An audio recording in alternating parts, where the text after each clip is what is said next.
They definitely did. Where would y'all rather see LeBron at? In Golden State or in Cleveland? Cleveland.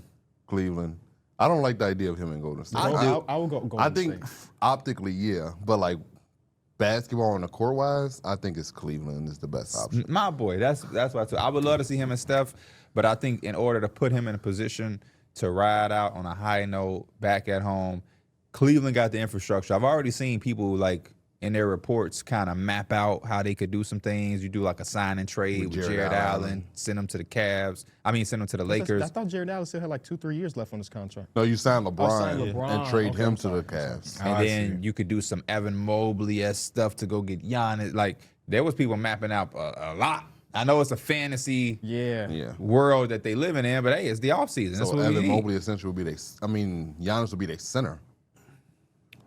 Or what do they go out? Yeah, because you said Evan Mobley's going and Jared Allen's going. Yeah. I'm Brian, get ready, man. For real. Or you go sign somebody for the low. Yeah, I just did like a 2K rebuild of them. The second apron really do prevent you from doing stuff that you want to do, man.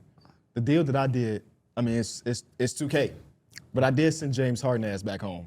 Not home, but To like Houston. to Houston. For what? We got back Tari on the sign and trade and Jabari, and then we flipped Jared Allen. Matter of fact, I'm not gonna spoil it. It ain't out until later today. Okay. I flipped Jared Allen for Trey Jones and Jalen Smith. And then at the deadline. Damn, what the hell? You and put then them at back into a rebuild? Then at the deadline, I traded all of those expiring contracts plus 4 first-round picks for Yan Yan. So now we had Yan Yan, Don, and stuff. The CH trying to do that in real life. You think Yan, literally impossible. Don, and Bron. I think that the Evan Mobley and Giannis thing can happen 1-to-1 because of second apron stuff because their contracts are going to be similar. But that's kind of it's a tough thing to do. You'd have to do like a miniature trade first before you do the bigger trade. You'd have to trade Jared Allen for like small money to get under the second apron. Then you can aggregate contracts to go get something else. It's a difficult one. But by all reports, Kenny Atkinson's coming back next season.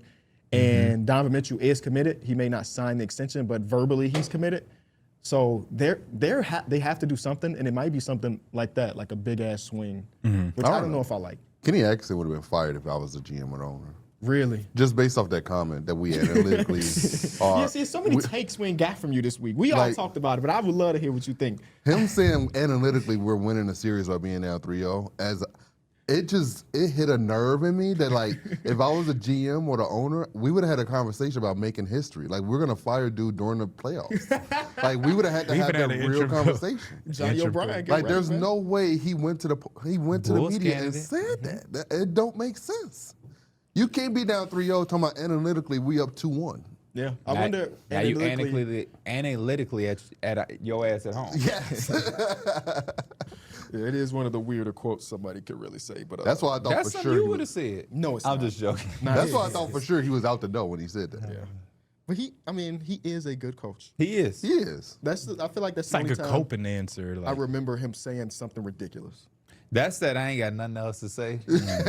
That's that trying to be so when you was gone, obviously you kind of know, a spider crawled on me. Did you hear about that? Oh, no. Yeah, a spider crawled on me while I was driving. And I slapped it down, jumped, reacted to a spider being on me. It was a black widow, too. Oh, man. I don't know if it was a black widow, but it was a black spider.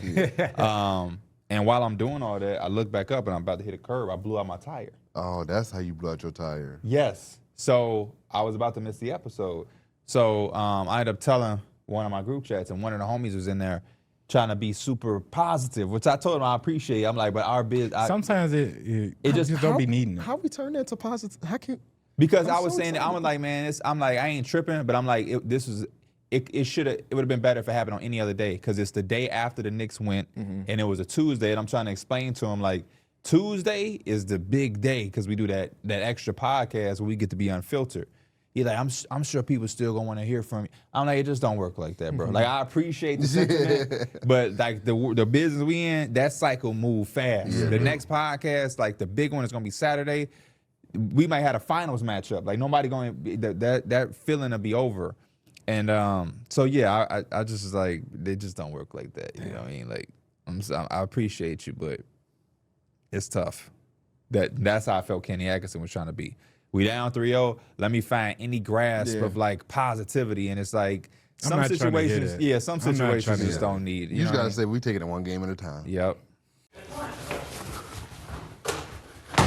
Hit subscribe for more news, highlights, and analysis from the NBA on NBC.